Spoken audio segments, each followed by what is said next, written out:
প্রাক্তন মুখ্যমন্ত্রী চাকুরি নিয়ে এখন বড় বড় কথা বলছেন। ওনাদের কীর্তিকলাপ সবাই জানে। ওনাদের আমলে বেনিয়ম ভাবে 10,000 চাকুরি দেওয়া হয়েছিল, যা পরবর্তী সময়ে সুপ্রিম কোর্টে বলেছে এই চাকরিগুলি সম্পূর্ণ অবৈধ। নাম না করে এভাবেই মানিক সরকারের বিরুদ্ধে তোপ দাগলেন মুখ্যমন্ত্রী ডক্টর মানিক সাহা।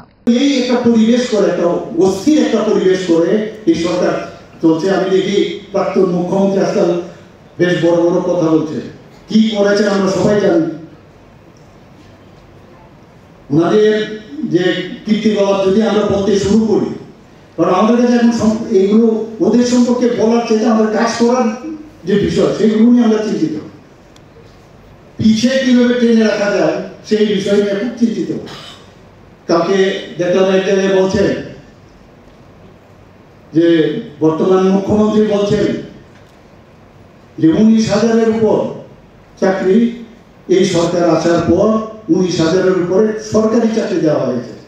এতে কি সমস্যা কি আপনাদের সময়ে 10,000 যে চাকরি সবাই জানেন, 10,000 যেভাবে বেনিয়ম মেনে আপনারা চাকরি দিয়েছিলেন সবাই জানে। সুপ্রিম কোর্ট পর্যন্ত বলেছে এটা অবৈধ চাকরি। আমরা তো একটা কেসেও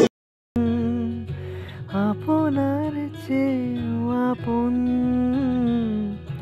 জুড়ে থাকে বাঁধন, আপনার চেয়েও আপন,